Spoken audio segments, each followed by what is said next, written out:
Nós vamos então iniciar o estudo do livro Nosso Lar, de André Luiz, psicografia de Chico Xavier. Nós estamos no capítulo número 10, no Bosque das Águas. No capítulo anterior, nós vimos sobre os problemas de alimentação.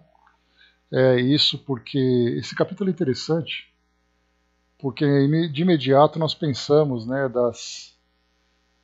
dos caprichos, que muitas vezes nós vemos por parte dos espíritos, querendo viver no mundo espiritual aquilo que se vive no mundo físico, como por exemplo é o caso da alimentação. E Nosso Lar teve problemas sérios com isso, porque muitos espíritos que chegavam nessa colônia reivindicavam então o direito de terem uma alimentação semelhante àquela que se tem no mundo físico.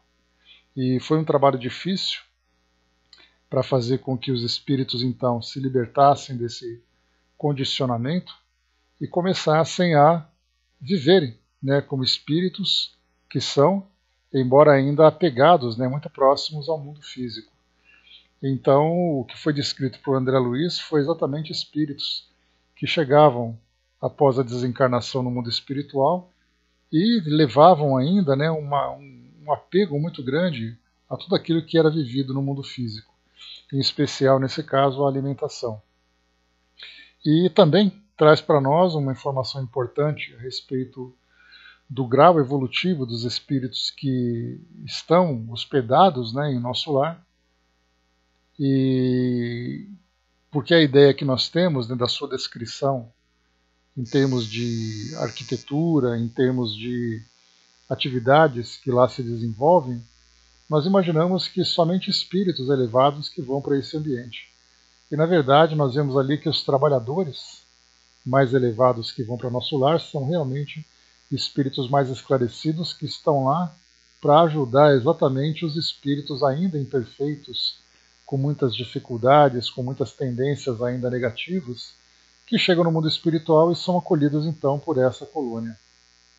Assim como ela, nós temos várias outras colônias espalhadas pelo mundo afora, incontáveis colônias, e que todas elas então preparadas para receber os recém-desencarnados, cada um com o seu nível evolutivo, cada um com uma determinada característica de afinidade entre os seus habitantes.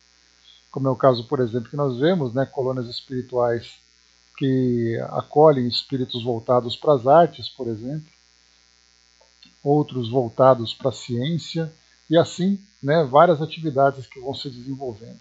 Bom dia, Didmar. E aí então, o Nosso Lar, uma colônia que acolhe então espíritos comuns, como é o caso que nós vimos, por exemplo, de André Luiz. Bom dia, Osmar. De André Luiz, que passou aquele tempo todo em sofrimento por causa da sua falta de compreensão sobre a realidade espiritual e também sobre os próprios vícios morais que ele trazia.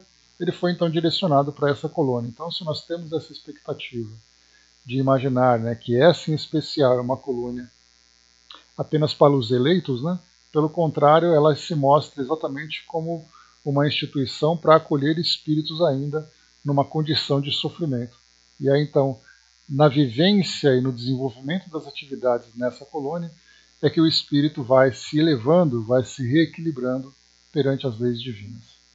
O nosso próximo encontro, então, aqui, o nosso próximo estudo, esse que nós vamos realizar hoje, é o item número 10, no Bosque das Águas. Vamos aqui, então, conhecer um pouquinho sobre essa descrição que André Luiz já comentou anteriormente, falando de uma região importante, que na verdade seria aqui a fonte de todas as construções e produções de Nosso Lar.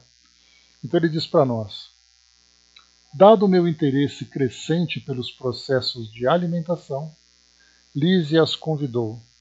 Vamos ao grande reservatório da colônia. Lá observará coisas interessantes. Verá que a água é quase tudo em nossa estância de transição. Curiosíssimo, acompanhei o enfermeiro sem vacilar.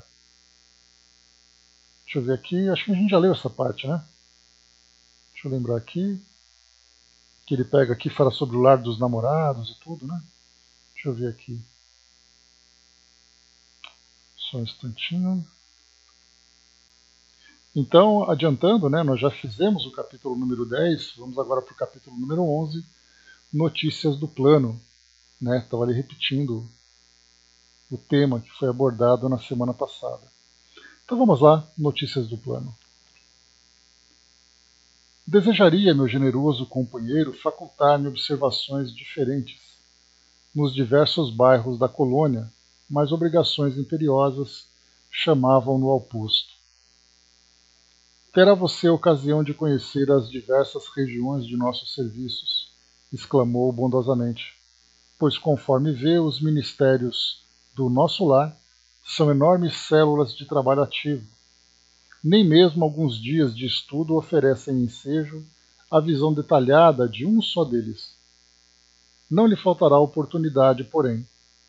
Ainda que não me seja possível acompanhá-lo, Clarencio tem poderes para obter ingresso fácil em qualquer dependência. Voltamos ao ponto de passagem do aeróbus, que não se fez esperar. Agora sentia-me quase à vontade. A presença de muitos passageiros não me constrangia. A experiência anterior fizera-me benefícios enormes. Esfervilhava-me o cérebro de úteis indagações. Interessado em resolvê-las, aproveitei o minuto para valer-me do companheiro quando possível. Lísias, amigo? Perguntei. Poderá informar-me se todas as colônias espirituais são idênticas a esta? Os mesmos processos, as mesmas características? Olha que pergunta interessante que nós teremos aqui. Bom dia, Rose. Pergunta interessante que vai falar exatamente das diversas comunidades no plano espiritual, que nós temos essa curiosidade de saber como elas funcionam, onde elas ficam, qual é exatamente o seu grau de desenvolvimento. Algumas são mais conhecidas, como é o caso de Alvorada Nova, que se encontra aqui no litoral de São Paulo, e Nosso Lar, que fica ali sobre o Rio de Janeiro. E outras tantas, colônias que se fazem conhecidas por causa de citações em livros, em romances que nós temos acesso. Inclusive temos pesquisas que são colocadas por algumas pessoas que estudam sobre essas colônias em vídeos, como por exemplo no YouTube, onde mostra ali várias colônias, as características de trabalho de cada uma delas, a região onde elas se encontram, ou as regiões onde elas se encontram. Então, começamos a pegar vários desses nomes que são passados para nós, que nós vimos, foi o caso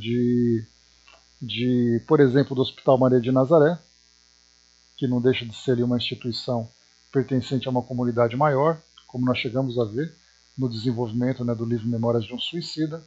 Vimos ali também o livro Voltei, Irmão Jacó também foi conduzido a uma instituição. E aqui temos Nosso Lar e também depois Alvorada Nova. Então vamos lá, a pergunta é se são todas idênticas a essa, nos mesmos processos, as mesmas características. Diz aqui para nós: de modo algum. Se nas esferas materiais cada região e cada estabelecimento revelam traços peculiares, imagine a multiplicidade de condições em nossos planos. Aqui, tal como na Terra, as criaturas se identificam pelas fontes comuns de origem e pela grandeza dos fins que devem atingir. Mas importa considerar que cada colônia, como cada entidade, permanece em degraus diferentes na grande ascensão.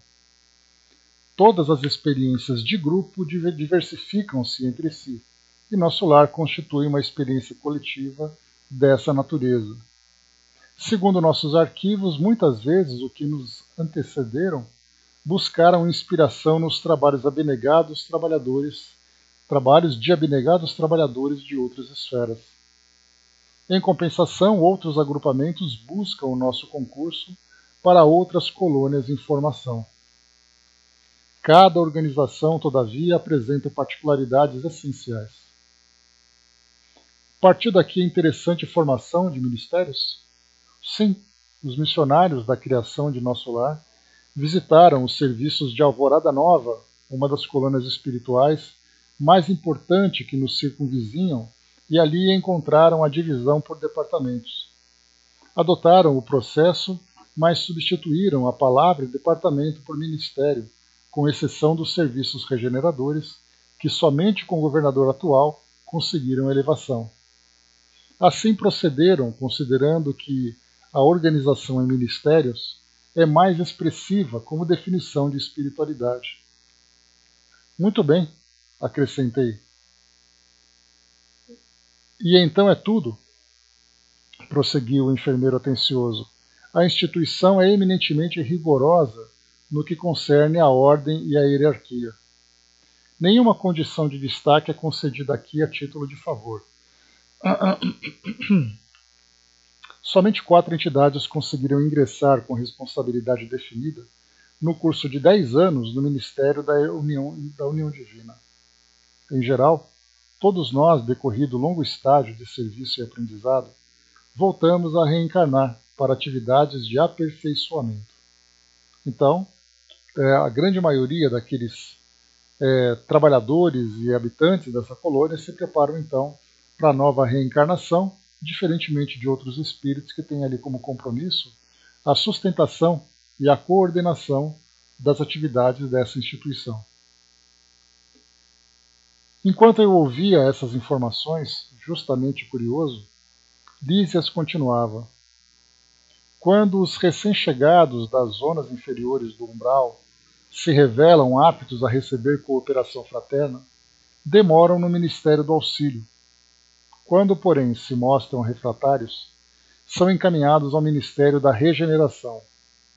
Se revelam proveito, com o decorrer do tempo são admitidos aos trabalhos de auxílio, comunicação e esclarecimento, a fim de se prepararem com eficiência para futuras tarefas planetárias. Somente alguns conseguem atividade prolongada no Ministério da Elevação e raríssimos em cada 10 anos os que alcançam intimidade nos trabalhos da União Divina. E não suponha que os testemunhos sejam vagas expressões de atividade idealista. Já não estamos na esfera do globo, onde o desencarnado é promovido compulsoriamente a fantasma. Vivemos em um círculo de demonstrações ativas. As tarefas de auxílio são laboriosas e complicadas. Os deveres do Ministério da Regeneração constituem testemunhos pesadíssimos. Aos ministérios da comunicação exigem alta noção de responsabilidade individual. Os campos de esclarecimento requisitam grande capacidade de trabalho e valores intelectuais profundos. O Ministério da Elevação pede renúncia e iluminação. As atividades da União Divina requerem conhecimento justo e sincera aplicação do amor universal. A governadoria, por sua vez, é sede movimentada de todos os assuntos administrativos, numerosos serviços de controle direto, como, por exemplo, de alimentação, distribuição de energias elétricas, trânsito, transporte e outros. Aqui, em verdade, a lei do descanso é rigorosamente observada, para que determinados servidores não fiquem mais sobrecarregados que outros, mas a lei do trabalho é também rigorosamente cumprida. No que concerne ao repouso, a única exceção é o próprio governador, que nunca aproveita o que lhe toca neste terreno. Mas nunca se ausenta do palácio? Perguntei. Somente nas ocasiões que o bem público o exige. A não ser em obediência a este imperativo, o governador vai semanalmente ao Ministério da Regeneração, que representa a zona de nosso lar, onde há maior número de perturbações, dada a sintonia de muitos dos seus abrigados com os irmãos do umbral. Então aqui a gente lembra, onde abraça, que esse Ministério da Regeneração é aquele que sofre com as maiores complicações causadas por espíritos ainda num estado de perturbação muito grande, ou desejosos de criarem essas perturbações. Então, o Ministério da Regeneração. Numerosas multidões de espíritos desviados ali se encontram recolhidas. Aproveita ele, pois, as tardes de domingo, depois de orar com a cidade no grande templo da governadoria, para cooperar com os ministros da regeneração, atendendo-lhes os difíceis problemas de trabalho. Nesse mistério, priva-se às vezes de alegrias sagradas, amparando a desorientados e sofredores. Deixara-nos o aeróbus nas vizinhanças do hospital, onde me aguardava o aposento confortador. Em plena via pública, ouviam-se, tal qual observar à saída, belas melodias atravessando o ar. Notando-me a expressão indagadora, Lísias explicou fraternalmente. Essas músicas procedem das oficinas onde trabalham os habitantes de nosso lar. Após consecutivas observações, reconheceu a governadoria que a música intensifica o rendimento do serviço em todos os setores de esforço construtivo. Desde então, ninguém trabalha em nosso lar sem esse estímulo de alegria. Nesse ínterim, porém, chegáramos à portaria. Atencioso enfermeiro adiantou-se e notificou. Irmão Lísias, chamam-no ao pavilhão da direita para serviço urgente. O companheiro afastou-se calmo enquanto eu me recolhia ao aposento particular, repleto de indagações íntimas. Então, começando aqui nesse capítulo número 10, nesse capítulo número 11, essa passagem, então, que fala para nós sobre essa organização, essa distribuição de atividades nessa colônia. Então, aqui, notícias do plano, falando a forma como trabalham, a participação dos espíritos, para fazer com que esses trabalhos, então, se desenvolvam. Capítulo número 12, o umbral. Vamos aqui falar um pouquinho sobre essa região do plano espiritual, região entre aspas, porque ela acaba sendo bastante polêmica pelo fato de nós não entendermos de que forma que essas regiões são formadas a partir do estado moral dos espíritos.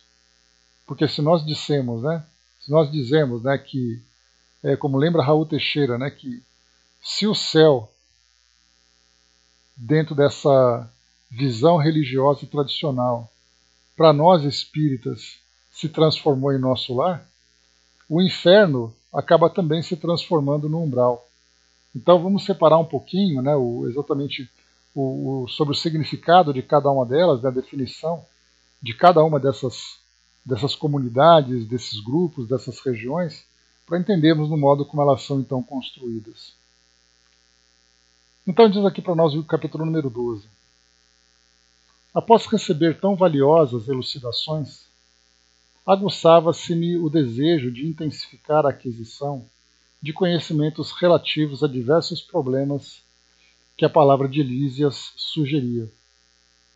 As referências a espíritos do umbral mordiam-me a curiosidade. A ausência de preparação religiosa no mundo dá motivo a dolorosas perturbações. Que seria umbral? Conheci apenas a ideia do inferno e do purgatório, através dos sermões ouvidos nas cerimônias católico-romanas a que assistira, obedecendo a preceitos protocolares.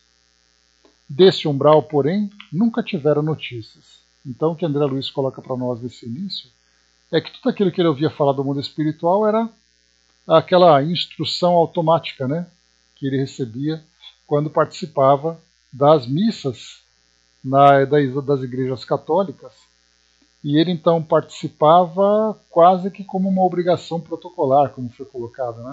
Ele tinha que ir porque todo mundo ia, tinha que ir porque a família muitas vezes exigia, mas em umbral ele nunca tivera notícias. Ao primeiro encontro com o generoso visitador,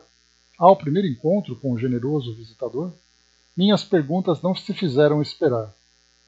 Lísias ouviu-me atencioso e replicou: Ora, pois você andou detido por lá tanto tempo e não conhece a região? Recordei os sofrimentos passados, experimentando arrepios de horror.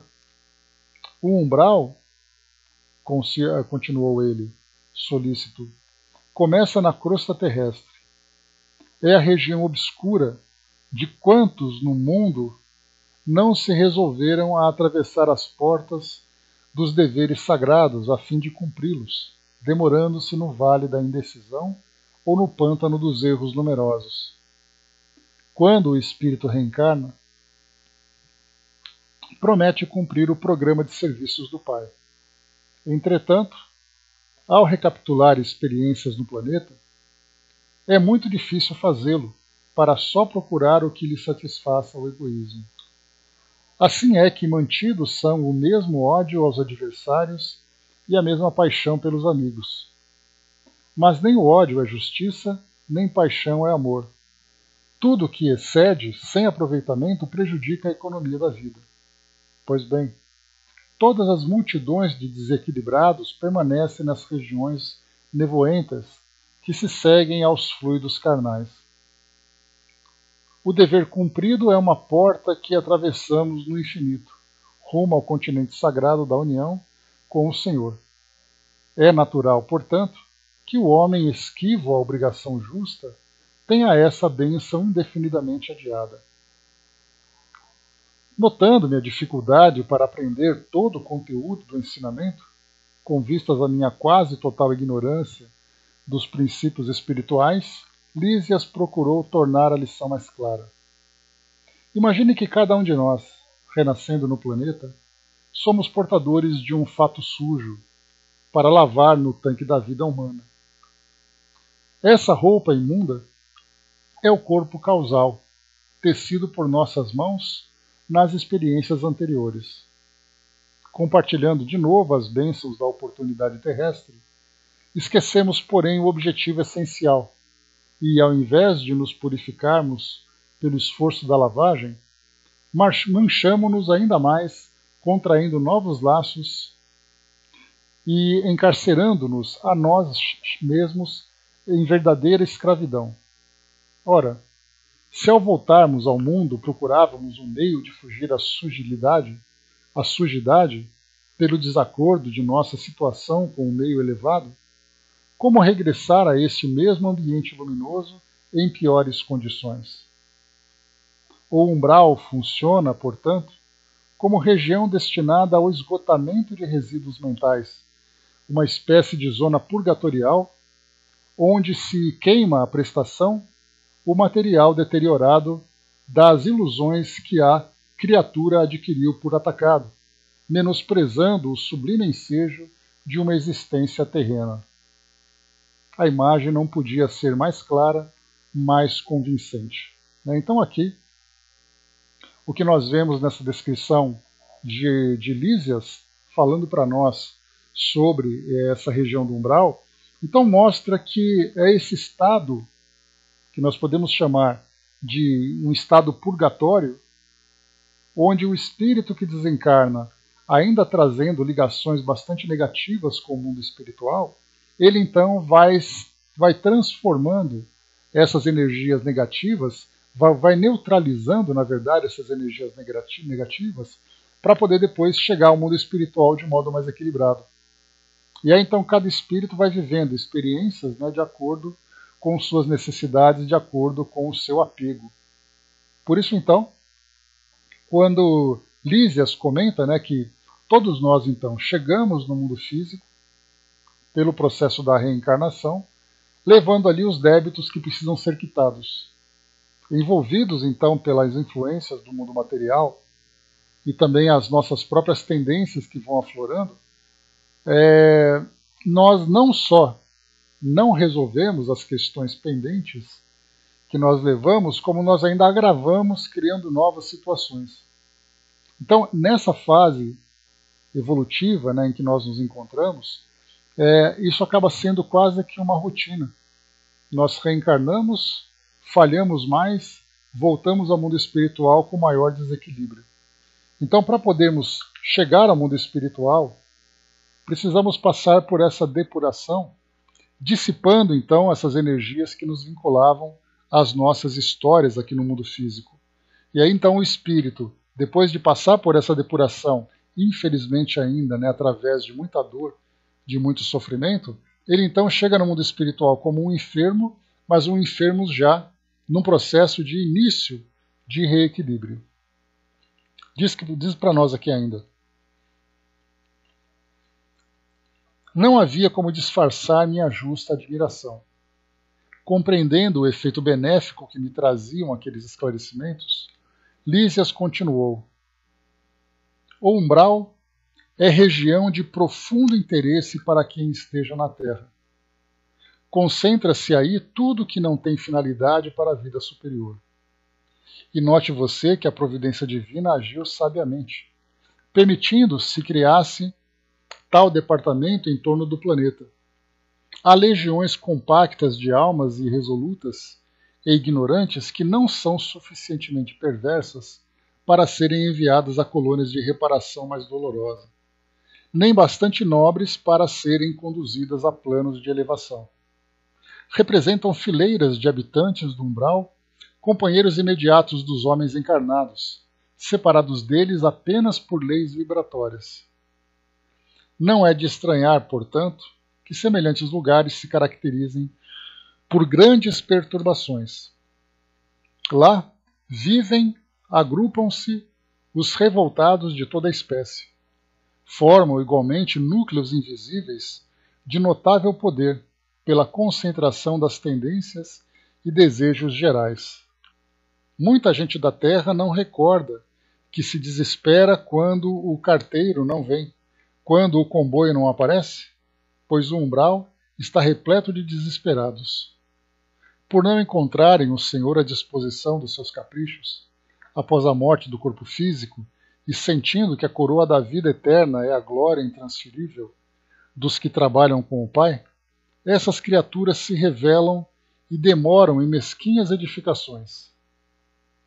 Nosso lar tem uma sociedade espiritual, mas esses núcleos possuem infelizes, malfeitores e vagabundos de várias categorias. É zona de verdugos e famílias de exploradores e explorados. Bom dia, André. Nesse trecho aqui, então, a gente primeiro a definição, né? A definição do umbral, ele é a passagem de um ambiente para outro, né? Como, por exemplo, a batente da porta, em que você sai da sala e entra num quarto, entra num corredor qualquer. Então, essa transição de um ambiente para outro é chamada, então, de umbral. Nessa explicação aqui do nosso livro, ele tem aqui uma explicação um pouco mais extensa, exatamente pelo tempo em que se demoram os espíritos que ficam nesse estágio de perturbação, pela complexidade das comunidades que são formadas pelos espíritos que ficam então nesse estágio. E aí então é muito difícil para nós, porque ficamos imaginando em termos de geografia. Uma geografia que diz que esse lugar fica em tal região e para lá todos vamos, né? E na verdade, pela própria lei da atração, nós vamos então formando grupos de espíritos que pensam de um modo semelhante. Pensam e sentem. E nesse caso, espíritos ainda muito apegados aos interesses do mundo físico, né, que são os espíritos que têm ali os seus vícios, têm ali as suas ideias, têm o seu comportamento no mundo físico, né, com relação ao trabalho, com relação à divisão de espaço público. Né, nós vemos que no trânsito, por exemplo, é um querendo atropelar o outro, um brigando com o outro. Esse mesmo tipo de pensamento faz com que, ou esses tipos de pensamento, fazem com que os espíritos então se atraiam por afinidades. E aí então, trabalhando também a ideia do fluido, que acaba sendo manipulado pelo pensamento, então nós vemos esses pensamentos ainda perturbados, criando essas comunidades através da manipulação desses fluidos, também para espíritos perturbados. E continua para nós. Valendo-me da pausa que se fizera espontânea, exclamei impressionado. Como explicar? Então não há lá por lá defesa, organização? Sorriu o interlocutor esclarecendo. Organização é atributo dos espíritos organizados. Que quer você? A zona inferior a que nos referimos é qual a casa onde não há pão. Todos gritam e ninguém tem razão. O viajante distraído perde o comboio, o agricultor que não semeou não pode colher. Uma certeza, porém, posso dar-lhe. Não obstante as sombras e as angústias do umbral, nunca faltou lá a proteção divina. Cada espírito lá permanece o tempo que se faça necessário. Para isso, meu amigo, permitiu o Senhor se erigissem muitas colônias como esta, consagrada ao trabalho e ao socorro espiritual. Creio, então, observei, que essa esfera se mistura quase com a esfera dos homens. Sim, confirmou o dedicado amigo. E é nessa zona que se estendem os fios invisíveis que ligam as mentes humanas em si. O plano está repleto de desencarnados e de formas de pensamento dos encarnados. Porque, em verdade, todo espírito, esteja onde estiver, é um núcleo irradiante de forças que criam, transformam ou destroem, exteriorizadas em vibrações que a ciência terrestre presentemente não pode compreender. Quem pensa está fazendo alguma coisa alhures, e é pelo pensamento que os homens encontram no umbral os companheiros que se afinizam com as tendências de cada um. Toda alma é um ímã poderoso, há uma extensa humanidade invisível que se segue à humanidade visível. As missões mais laboriosas do Ministério do Auxílio são construídas por abnegados servidores no umbral, porque se a tarefa dos bombeiros nas grandes cidades terrenas é difícil pelas labaredas e ondas de fumo que o defrontam, os missionários do umbral encontram fluidos pesadíssimos emitidos, sem cessar, por milhares de mentes desequilibradas, na prática do mal, ou terrivelmente flageladas nos sofrimentos retificadores. É necessário muita coragem e muita renúncia para ajudar a quem nada compreende do auxílio que se recebe, que se oferece.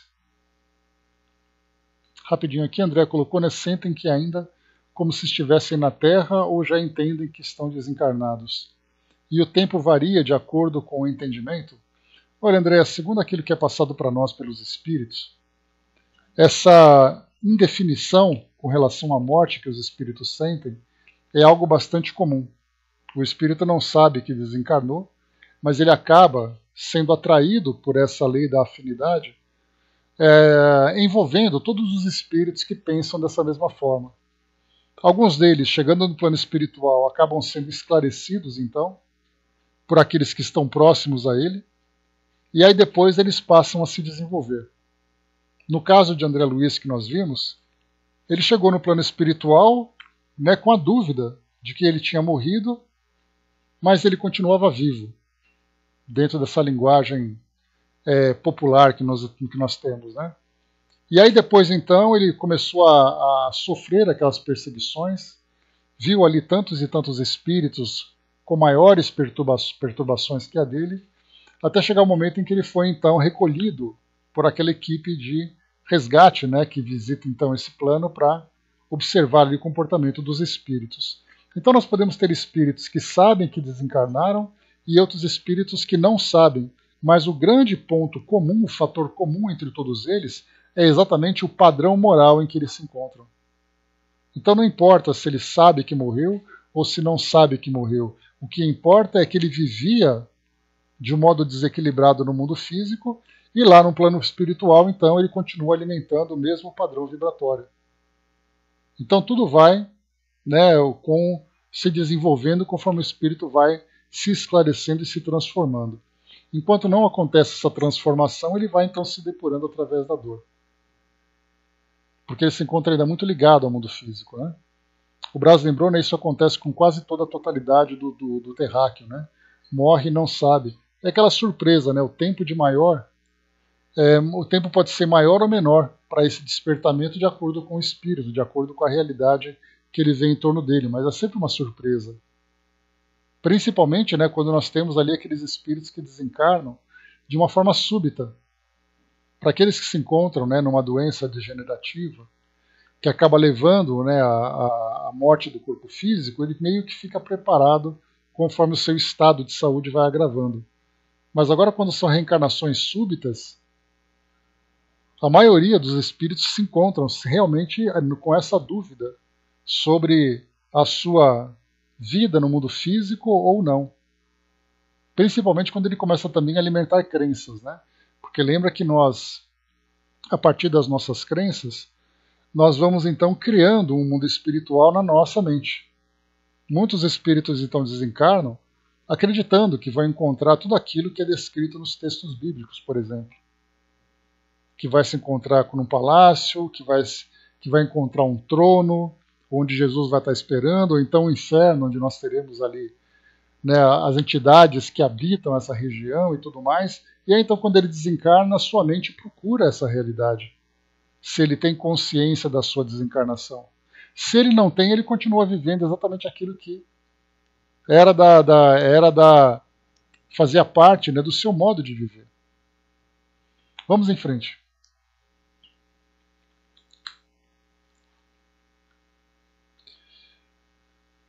É necessário muita coragem e muita renúncia para ajudar a quem nada compreende do auxílio que se lhe oferece. Interromper as Silísias, sumamente impressionado, exclamei: ah, como desejo trabalhar junto dessas legiões de infelizes, levando-lhes o pão espiritual do esclarecimento.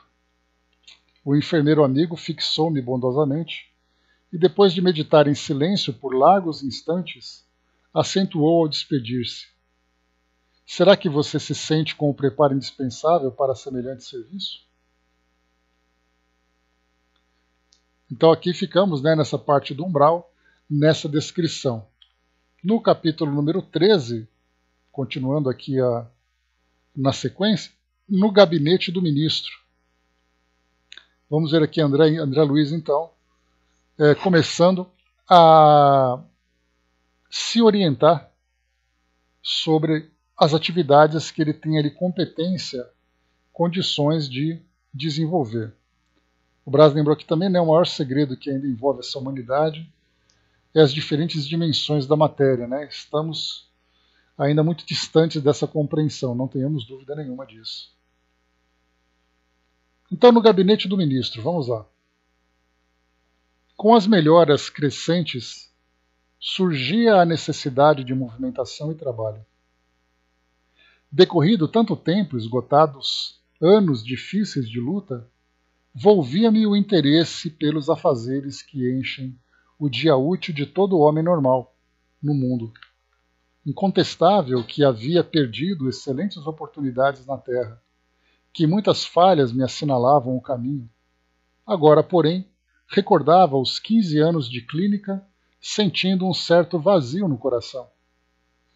Identificava-me a mim mesmo quando o vigoroso agricultor em pleno campo, de mãos atadas e impossibilitando de atacar o trabalho. Cercado de enfermos, não podia aproximar-me como noutros tempos, reunindo em mim o amigo, o médico e o pesquisador. Ouvindo gemidos incessantes nos departamentos contíguos, não me era lícita nem mesmo a função de enfermeiro e colaborador nos casos de socorro urgente. Claro que não me faltava desejo.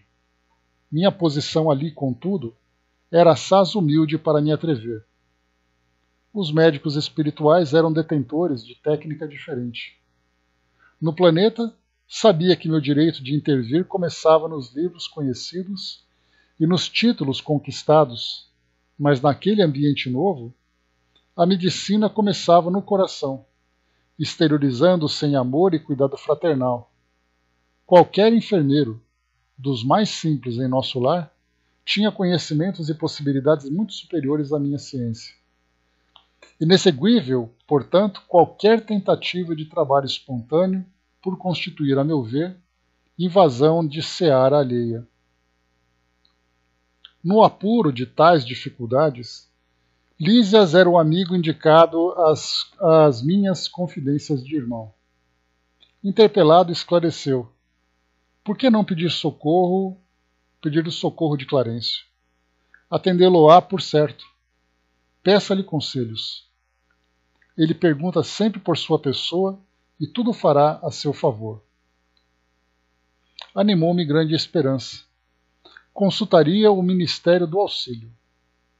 Iniciando, contudo, as providências, fui informado de que o generoso benfeitor somente poderia atender na manhã seguinte, no gabinete particular. Esperei ansioso o momento oportuno. Aqui André Luiz ele fala também sobre as competências que nós levamos para o mundo espiritual, aquelas que foram adquiridas aqui principalmente, levando para o plano espiritual, mas lá sem nenhuma aplicação prática. No caso aqui André Luiz, né, que foi médico, ele lidava, né, com um conhecimento que aliviava o sofrimento das pessoas. Então no plano espiritual ele continuava, né, levava essa mesma tendência, esse mesmo impulso. Mas nós temos outras tantas atividades que nós exercemos aqui que no plano espiritual não tem qualquer utilidade. Vamos pensar, por exemplo, em alguém que trabalha com vendas. Vai fazer o que no plano espiritual com esse conhecimento? Vamos imaginar alguém que trabalha como advogado. Na verdade, o que ele leva são leis terrenas que pouca importância tem no mundo espiritual.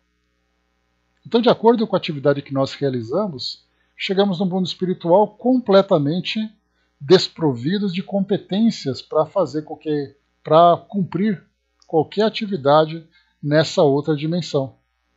Então, nesse caso, André Luiz fala para nós que era médico, mas que pouco podia fazer diante dos conhecimentos que eram exigidos nessas câmaras de auxílio, né? Braz lembrou aqui, né, quem sai bem de lá é o artista plástico, né? A arte continua sendo ainda algo bastante comum entre os dois mundos, né? Então ele quer a arte é a manifestação dos sentimentos que cada pessoa tem, e aí então, né, seja o artista ou seja o apreciador da arte. E aí então, no plano espiritual, ele consegue aprimorar essa prática artística e chegar aqui no mundo espiritual, servir então de intermediário entre a arte do mundo físico e a arte do mundo espiritual. Só que nesses casos, né, Braz, a gente lembra que muitos artistas que chegam aqui no mundo físico querem viver ali, né, querem demonstrar os seus sentimentos, mas pelo fato de terem sentimentos ainda bastante inferiorizados, as suas artes acabam manifestando essa mesma característica, né? Bom dia, Liginho. E continua para nós. No dia imediato, muito cedo, procurei o local indicado. Qual não foi, porém, minha surpresa, vendo que 3 pessoas lá estavam aguardando Clarencio em identidade de circunstância. O delicado ministro do auxílio chegara muito antes de nós e atendia a assuntos mais importantes que a recepção de visitas e solicitações. Terminado o serviço urgente, começou a chamar-nos 2 a 2. Impressionou-me tal processo de audiência. Soube, porém, mais tarde que ele aproveitava esse método para que os pareceres fornecidos a qualquer interessado servissem igualmente a outros, assim atendendo a necessidades de ordem geral, ganhando tempo e proveito. Decorridos muitos minutos, chegou-me a vez. Penetrei no gabinete em companhia de uma senhora idosa, que seria ouvida em primeiro lugar, por ordem de precedência. Para quem se lembra do filme Nosso Lar, esse é o momento em que André Luiz e uma senhora chegam para falar com o Clarencio, que era interpretado por Paulo Goulart. Não sei se vocês se recordam dessa cena. Para quem não se lembra, né, vale a pena ver de novo, para a gente poder criar na nossa mente uma imagem paralela àquilo que aconteceu no plano espiritual. O ministro recebeu-nos cordial, deixando-nos à vontade para discorrer. Nobre Clarencio, começou a companheira desconhecida, venho pedir seus bons ofícios a favor dos meus 2 filhos. Já não tolero tantas saudades e estou informada de que ambos vivem exaustos e sobrecarregados de infortúnios no ambiente terrestre. Reconheço que os desígnios do Pai são justos e amorosos. No entanto, sou mãe. Não consigo subtrair-me ao peso da angústia. E a pobre criatura se desfez ali mesmo em copioso pranto. O ministro, dirigindo-lhe um olhar de fraternidade, embora conservando intacta a energia pessoal, respondeu bondoso: mas se a irmã reconhece que os desígnios do Pai são justos e santos, que me cabe fazer? Desejava, replicou aflita, que me concedesse recursos para protegê-los eu mesma nas esferas do globo. Ah, minha amiga, disse o benfeitor amorável, só no espírito de humildade e de trabalho é possível a nós outros proteger alguém. Que me diz de um pai terrestre que desejasse ajudar os filhinhos, mantendo-se em absoluta inquietação no conforto do lar? O pai criou o serviço e a cooperação como leis que ninguém pode trair sem prejuízo próprio. Nada lhe diz a consciência nesse sentido? Quantos bônus horas poderá apresentar em benefício de sua pretensão? Então é a primeira vez que nós tratamos desse assunto, né? E aqui, em nota de rodapé, ponto relativo a cada hora de serviço. Também esse acaba sendo um ponto bastante criticado a respeito dos bônus horas por aqueles que estudam apenas as obras de Kardec. Então esses bônus horas nós podemos entender com facilidade, né, que muitos espíritos que desencarnam mantendo a mesma mentalidade que tinham quando estavam encarnados, eles então precisavam de estímulos para se desenvolver. Ou seja, nós temos aqui os nossos salários. Se não fosse por eles, se nós tivéssemos as nossas necessidades supridas gratuitamente, a pergunta seria, né, qual é exatamente o nosso modo de trabalho? Quais seriam as atividades que nós desempenharíamos aqui no mundo físico? Basta a gente lembrar, né? Se nós ganhássemos na loteria, qual seria a nossa atitude inicial? Continuar trabalhando ou parar de trabalhar na hora? Então, na verdade, nós acabamos nos afastando dos trabalhos produtivos pelo fato de não estarem diretamente ligados a nós, para vivermos as facilidades e os prazeres da fortuna. Então o trabalho, na verdade, serve para nós como estímulo, e no mundo espiritual não é diferente, já que nós mantemos a mesma mentalidade. Então, perguntado quantos bônus horas ela tinha, né? A interpelada respondeu hesitante: 304. É de lamentar, elucidou Clarencio, sorrindo, pois aqui se hospeda há mais de 6 anos e apenas deu à colônia até hoje 304 horas de trabalho. Entretanto, logo que se restabeleceu das lutas sofridas em região inferior, ofereci-lhe atividade louvável na turma da vigilância do Ministério da Comunicação. Ah, mas aquilo por lá era serviço intolerável, atalhou a interlocutora. Uma luta incessante contra entidades malfazejas. Era natural que não me adaptasse. Clarencio continuou imperturbável. Coloquei-a depois entre os irmãos da suportação, nas tarefas regeneradoras.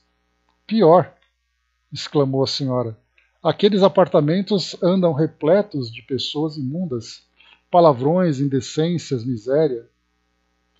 Reconhecendo suas dificuldades, esclareceu o ministro, enviei-a a cooperar na enfermagem dos perturbados. Mas quem os tolerará senão os santos?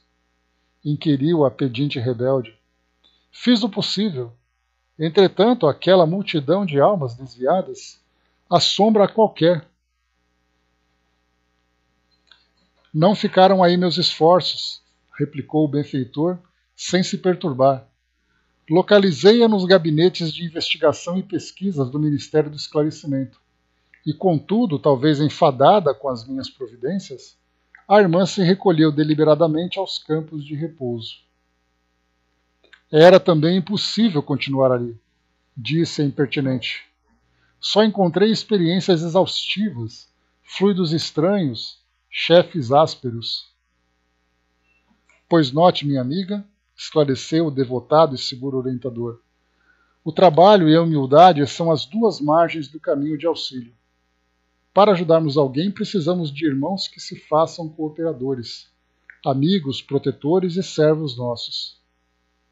Antes de emparar os que amamos, é indispensável estabelecer correntes de simpatia. Sem a cooperação é impossível atender com eficiência. O camponês que cultiva a terra alcança a gratidão dos que saboreiam os frutos.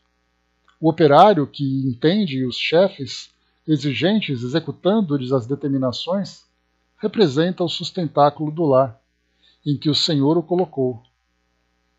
O servidor que obedece construindo conquista os superiores, companheiros interessados no serviço.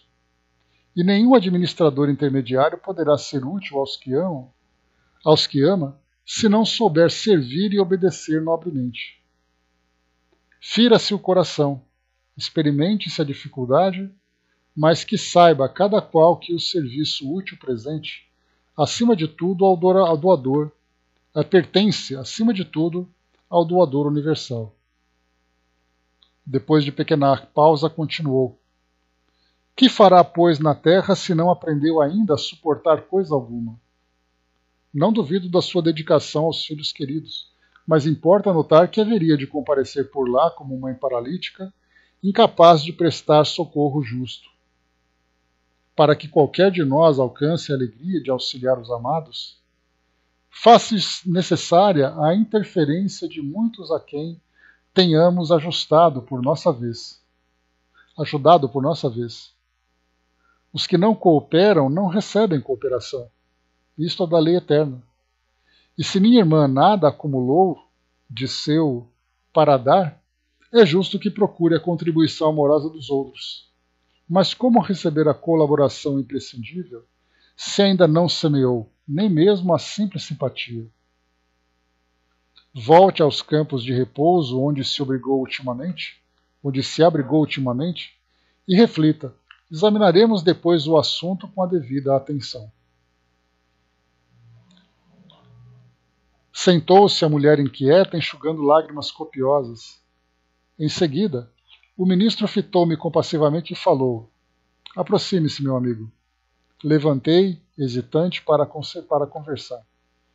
Então, nesse capítulo número 13, já veio para nós também aqui uma imagem que é bastante comum no plano espiritual, que é exatamente aquela dos espíritos que não desejam se comprometer com nenhum tipo de atividade, a não ser aquelas que para eles são prazerosas. Então, para esse caso em especial dessa senhora, ela foi realocada, várias vezes em vários departamentos, com atividades diferentes, mas mesmo assim ela não se adaptou a nenhuma. E não é por uma questão de incompetência ou de competência, de vontade e de falta de vontade. E esses espíritos aqui, então, eles são extremamente difíceis de se trabalhar exatamente pela postura que eles têm diante da vida. Eles querem continuar ali no mundo espiritual ou aqui no mundo físico, desfrutando dos prazeres e valores que a vida vai oferecendo, mas sem se comprometer com nenhum tipo de atividade. Isso acaba sendo uma situação bastante grave e comum no plano espiritual. André lembrou aqui também, encontramos muitos encarnados que são assim, de fato são. E não acontece apenas na juventude, Andréia? Porque quando nós falamos, por exemplo, de aposentadoria, para muitos, a aposentadoria significa eu não preciso mais trabalhar porque eu tenho meu dinheiro. Quando, obviamente, essa aposentadoria é confortável para ele, Mas o detalhe é que a aposentadoria fez com que ele saísse das obrigações do dia a dia para o seu autossustento. Mas ele continua sendo um espírito produtivo que pode desempenhar tarefas diversas para transformar o mundo ali onde ele vive, aquele pequeno ambiente em torno dele. Mas acabam exatamente falando o contrário, Eles preferem serem servidos do que servir. Número 14. Elucidações de Clarencio. Pulsava-me precipite o coração, fazendo-me lembrar o aprendiz bisonho diante de examinadores rigorosos. Vendo aquela mulher em lágrimas e ponderando a energia serena do ministro do auxílio, tremia dentro de mim mesmo. Arrependido de haver provocado aquela audiência, arrependido, né, de ter provocado aquela audiência. Não seria melhor calar, aprendendo a esperar deliberações superiores? Não seria presunção descabida pedir atribuições de mérito naquela casa onde permanecia como enfermo? A sinceridade de Clarencio para com a irmã que me antecedera despertara-me raciocínios novos. Quis desistir, renunciar ao desejo da véspera e voltar ao aposento, mas era impossível. O ministro do auxílio, como se adivinhasse meus propósitos mais íntimos, exclamou em tom firme: pronto a ouvi-lo. Ia solicitar instintivamente qualquer serviço médico em nosso lar, embora a decisão que me dominava. Entretanto, a consciência me advertia: por que referir-se ao serviço especializado? Não seria repetir os erros humanos, dentro dos quais a vaidade não tolera outro gênero de atividade, senão correspondente aos preconceitos dos títulos nobiliárquicos ou acadêmicos? Essa ideia equilibrava-me a tempo. Bastante confundido, falei: tomei a liberdade de vir até aqui, rogar seus bons ofícios, para que me reintegre no trabalho. Ando saudoso dos meus mistérios, agora que a generosidade do nosso lar me reconduziu à bênção da harmonia orgânica. Qualquer trabalho útil me interessa, desde que me afaste da inação. Clarencio fitou-me longamente, como a identificar-me as intenções mais íntimas. Já sei. Verbalmente pede qualquer gênero de tarefa, mas, no fundo, sente falta de seus clientes, do seu gabinete, da paisagem de serviço com que o Senhor honrou sua personalidade terrena. Até aí, as palavras dele eram jatos de conforto e esperança que eu recebia no coração, com gestos confirmativos. Depois de uma pausa mais longa, porém, o ministro prosseguiu: convém notar, todavia, que às vezes o Pai nos honra com sua confiança e nós desviamos os verdadeiros títulos de serviço. Você foi médico na Terra, cercado de todas as facilidades, no capítulo dos estudos. Nunca houve o preço de um livro. Nunca soube o preço de um livro, porque seus pais generosos lhe custeavam todas as despesas. Logo, depois de graduado, começou a receber proventos compensadores. Não teve sequer as dificuldades do médico pobre, compelido a mobilizar relações afetivas para fazer clínica. Prosperou tão rapidamente que transformou facilidades conquistadas em carreira para a morte prematura do corpo. Enquanto moço e sadio, cometeu numerosos abusos dentro do quadro de trabalho a que Jesus o conduziu. Ante aquele olhar firme e bondoso, ao mesmo tempo, estranha perturbação apossara-se de mim. Respeitosamente ponderei. Reconheço a procedência das observações, mas, se possível, estimaria obter meios de resgatar meus débitos, consagrando-me sinceramente aos enfermos deste parque hospitalar. Impulso muito forte, disse Clarencio sem austeridade. Contudo, é preciso ouvir que toda a tarefa na terra, no campo das profissões, é convite do Pai para que o homem penetre os templos divinos do trabalho. O título para nós é simplesmente uma ficha, mas no fundo costuma representar uma porta aberta a todos os disparates. Com essa ficha, o homem fica habilitado a aprender nobremente e a servir ao Senhor. Fica no quadro de seus diversos serviços do planeta. Tal princípio é aplicado a todas as atividades terrestres, excluída a convenção dos setores nos quais se descobrem. Meu irmão recebeu uma ficha de médico, penetrou o campo da medicina, mas sua atuação lá dentro não se verificou em normas que me autorizem a endossar seus atuais desejos. Como transformá-lo de um momento para outro em médico de espíritos enfermos, como fez questão de circunscrever observações exclusivamente à esfera do corpo físico. Não nego sua capacidade de excelente fisiologista, mas o campo da vida é muito extenso. Que me diz de um botânico que alinhasse definições apenas com o exame das cascas secas de algumas árvores? Grande número de médicos na Terra prefere apenas a conclusão matemática diante dos serviços de anatomia. Concordemos que a matemática é respeitável, mas não é a única ciência do universo. Como reconhece agora, o médico não pode estacionar em diagnósticos e terminologias. Há de penetrar a alma, sondar-lhe as profundezas. Muitos profissionais da medicina no planeta são prisioneiros das salas acadêmicas, porque a vaidade lhes roubou a chave do cárcere. Raros conseguem atravessar o pântano dos interesses inferiores, sobrepor-se a preconceitos comuns, e para essas exceções reservam-se as zombarias do mundo e o escárnio dos companheiros. Aqui uma pausa que a gente faz, que André Luiz então ouve Clarencio falando exatamente sobre a grande responsabilidade que tem aqueles que se comprometem, por exemplo, com as atividades da medicina.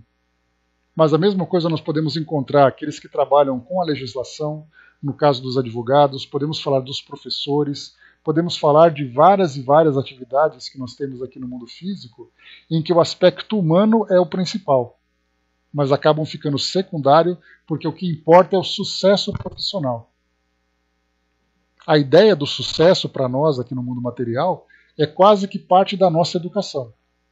Você tem que escolher uma profissão que te sustente, uma profissão que seja rentável, que te dê satisfação de realização e que te dê reconhecimento da sociedade.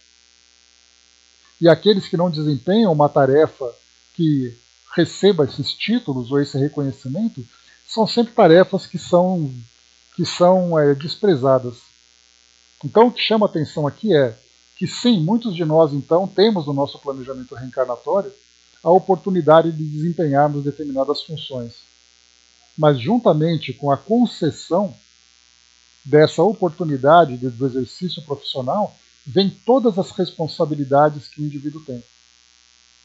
Nós vemos hoje, por exemplo, e isso é fácil nós percebemos ao assistirmos programas na televisão, jornalísticos e tudo mais, que nós vemos, por exemplo, num país com tantas injustiças, advogados que simplesmente se dedicam a causas próprias, selecionam os seus clientes, que são aqueles que pagam mais, que pagam melhor, que oferecem oportunidade de um sucesso profissional e de um reconhecimento da sociedade, com tantas e tantas pessoas no nosso mundo sofrendo injustiças.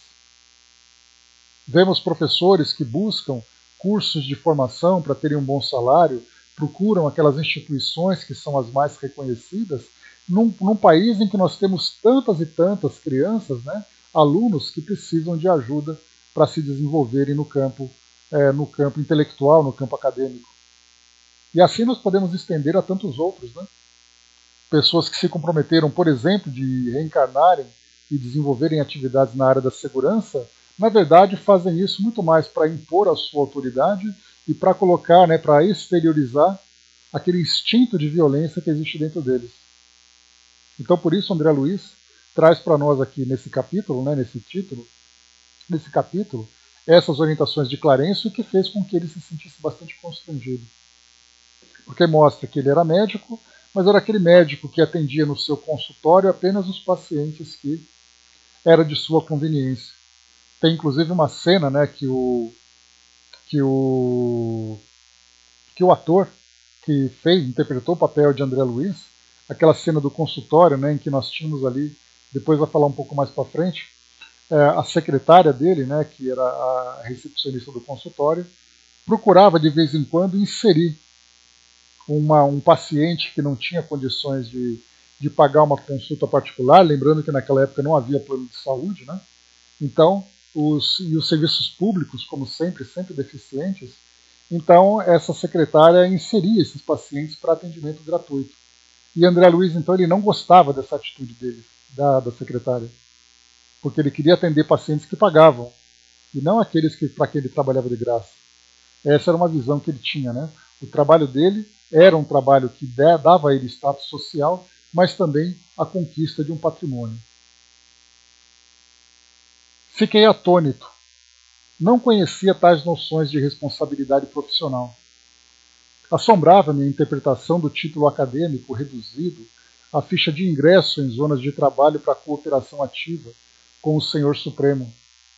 Incapaz de intervir, aguardei que o ministro do Auxílio retomasse o fio das elucidações.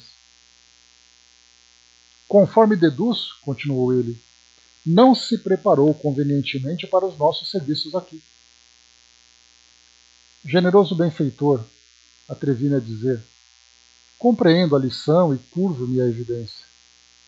E fazendo esforço por conter as lágrimas, pedi humilde, submetam-me a qualquer trabalho nessa coluna de realização e paz. Com um profundo olhar de simpatia respondeu, meu amigo, não possuo apenas verdades amargas, tenho igualmente a palavra de estímulo. Não pode ainda ser médico em nosso lar, mas poderá assumir o cargo de aprendiz, oportunamente. Sua posição atual não é das melhores, entretanto é confortadora pelas intercessões chegadas ao Ministério do Auxílio a seu favor. Minha mãe? Perguntei, inebriado de alegria. Sim, esclareceu o ministro, sua mãe e outros amigos, no coração dos quais você plantou a semente da simpatia.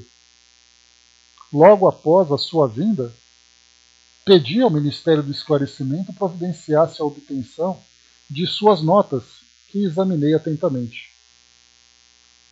Muita imprevidência, numerosos abusos e muita irreflexão, mas nos 15 anos de sua clínica, também proporcionou receituário gratuito a mais de 6.000 necessitados. Na maioria das vezes praticou esses atos meritórios absolutamente por troca, mas presentemente pode verificar que, mesmo por troca, o verdadeiro bem espalha bênçãos em nossos caminhos. Desses beneficiados, 15 não o esqueceram e têm enviado até aqui veementes apelos a seu favor. Devo esclarecer, no entanto, que mesmo o bem que proporcionou aos indiferentes surge aqui a seu favor. Isso aqui também já lembra um estudo que nós fizemos sobre a caridade. Nós temos uma dificuldade muito grande de interpretar o real sentido do exercício da caridade. Porque quando nós o fazemos, raras são as práticas em que verdadeiramente são uma verdadeira doação, o verdadeiro exercício do amor. Fora isso, nós temos diversos outros motivos. Por exemplo, quando nós vamos a uma casa espírita, vivenciando algum tipo de sofrimento, uma das recomendações que são feitas é para que nós trabalhemos em benefício do próximo. Certamente todos nós já ouvimos falar sobre isso. Pratique a caridade, trabalhe em benefício do próximo, que você vai se sentir melhor. Ou seja, nesse caso, o único motivo de nós estarmos fazendo a caridade é porque nós estávamos sofrendo. Se não estivéssemos sofrendo, nem na casa espírita nós iríamos. Então nós temos ali, para aliviar o nosso sofrimento, nós temos a culpa, aquele espírito culpado que sofre pela culpa, então ele quer se redimir através do exercício da caridade, para ganhar alguns pontos, para ganhar aqueles pontinhos que se encontram negativo, ele quer então deixar positivo. Temos aqueles casos de atividades que nós fazemos para exaltar o nosso ego. São chamadas a atenção, é chamada a atenção de muitos médiums, por exemplo, palestrantes espíritas, no nosso meio espírita, para que observem o modo como realizam seus trabalhos. Então muitos médiums se tornam estrelas e eles realizam aquela atividade, sim, com consciência e responsabilidade daquilo que precisam fazer, mas gostam muito mais dos elogios e do reconhecimento que possuem dentro da instituição, como se carregassem um crachá dourado mostrando que eles são médiums da instituição. Ou então palestrantes que têm ali um grande conhecimento doutrinário, têm uma facilidade muito grande na exposição das ideias, e aí então, na verdade, o local onde ele faz ali o seu estudo, a sua palestra, é para ele, na verdade, um pedestal, onde ele está ali sendo adorado pelas pessoas, reconhecido, né, pela sua competência, pela forma como faz o seu trabalho. Então nós percebemos que junto com a caridade sempre tem alguma coisa que acaba maculando o nosso trabalho. Chico Xavier, quando ele fazia aquele trabalho, Emmanuel o chamava a atenção constantemente, dizendo que um verme trabalhava muito mais do que ele, porque o verme trabalhava constantemente e não reclamava. E o Chico, de vez em quando, soltava ali os seus lamentos. Então, nesse caso, ele era sempre chamado a atenção para que não caísse nessa condição de orgulho, de se achar mais importante do que a tarefa. Porque é exatamente essa a razão que a gente faz. Tem um lema, uma expressão que eu gosto muito de usar para mim mesmo, né? Isso fica bem claro, eu deixo aceso na minha consciência, porque é para lembrar que tudo aquilo que nós fazemos, nós devemos fazer pela causa e não por causa. Porque se eu fizer por causa, a causa em si fica em segundo plano. Então eu vou me preocupar com a opinião, vou me preocupar com o prazer que aquilo me proporciona, pela vontade, se eu tenho vontade ou não de fazer alguma coisa. Então isso é por causa. Eu faço por que causa? Porque é agradável, porque as pessoas me reconhecem. E de repente, quando começam a me criticar, eu paro de fazer aquela atividade. Eu paro de fazer aquele trabalho. Então, na verdade, eu não fiz pela causa, eu fiz pelo reconhecimento. E quando eu não fui reconhecido, então eu simplesmente desisti. Aí eu falei assim, mas se eu tenho que ficar aqui e ficam me criticando, então eu não quero mais ficar aqui. Mas espera aí, a sua causa era você trabalhar com a caridade. E você deixou de trabalhar com a caridade porque as pessoas te criticaram, porque as pessoas não te elogiam, porque você não tem os amigos que você quer? Então, lembrar sempre, né, o que é a causa e o que é por causa. Braz lembrou, que poucos sabem que a mediunidade é uma das provas mais pesadas na Terra. Né? Até os médiums têm dificuldade de reconhecer isso, né, Braz? Vamos acelerar um pouquinho para a gente poder finalizar. Concluindo, a sorrir, as elucidações surpreendentes, Clarencio acentuou. Aprenderá lições novas em nosso lar e, depois de experiências úteis, cooperará eficientemente conosco, preparando-se para o futuro infinito. Sentia-me radiante pela primeira vez, chorei de alegria na colônia. Quem poderá entender na terra semelhante júbilo? Por vezes é preciso se calhe o coração no grandiloquente silêncio divino. Então aqui nesse ponto, nós paramos então aqui no capítulo número 14, que é o capítulo... deixa eu voltar aqui de novo. O capítulo 13, no gabinete de Clarencio, depois elucidações de Clarencio. E aqui depois no capítulo 15, nós vamos então, na próxima quarta-feira, a visita materna, um momento de muita emoção para André Luiz, que no filme eles retratam muito bem esse reencontro entre André Luiz e sua mãe, mas nesse capítulo 13, nesses capítulos 13 e 14, são profundamente instrutivos para nós, porque mostra a dificuldade que nós temos de aceitar uma tarefa que é para o nosso próprio crescimento, como aconteceu com aquela senhora, as decepções que nós enfrentamos ao nos depararmos com a realidade do resultado daquilo que a gente faz. Se eu faço por uma causa que é nobre, beneficiando aqueles que precisam dessa causa, ou se eu faço aquilo por um interesse pessoal, mesmo que seja um interesse pessoal muito sutil. Nós temos, né, essa dificuldade de reconhecer aquilo que existe negativo dentro de nós. Nesse campo da caridade que nós falamos, nós lembramos nesse estudo sobre caridade, né, que para as pessoas que recebem o benefício da caridade, é sempre bem-vindo. Pode ser uma palavra amiga, pode ser ali uma quantia em dinheiro, pode ser um pedaço de pão, qualquer coisa que se faça, um atendimento pessoal de acordo com a necessidade que aquela pessoa tem. Então não importa o modo como aquela caridade chega para ela. Se ela precisa, ela vai receber. Ela está com fome, ela precisa de uma comida, alguém joga um pedaço de pão, cai no chão e ela come. Ela pode até ter um sentimento negativo, mas a fome dela foi saciada. Agora, para aquele que praticou a caridade dessa forma, é esse que acaba se iludindo. Então a caridade ela tem o modo como ela é recebida e o modo como ela é praticada. Tudo, né? Esse envolvimento pessoal do amor, do carinho, da palavra, do sorriso, desse calor, isso faz grande diferença para aquele que pratica e facilita bastante para aquele que recebe. Né? Para tudo.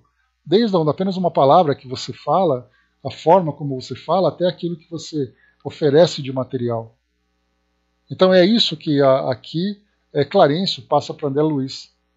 A importância de fazer o trabalho por uma causa superior. A missão, por exemplo, da medicina, como foi o caso de André Luiz, no nosso mundo hoje, ela acaba sendo superada pelos interesses que as pessoas têm. O médico quer a fama, o médico quer dinheiro, ele quer o reconhecimento, ele quer ser chamado de doutor, ele dá uma carteirada dizendo que ele fez aquele curso que é muito difícil, mas no exercício propriamente da medicina, ele acaba não colhendo aquilo que deveria. Ele acaba não fazendo aquilo que deveria, que é exatamente ali o amor ao próximo, que é algo muito difícil nos nossos tempos de hoje. Então, fechando por aqui, o Braz lembrou, né, uma cartilha para uma boa prática da caridade é o amor, né? Então aqui no próximo capítulo nós vamos para o item número 15, capítulo número 15, a visita materna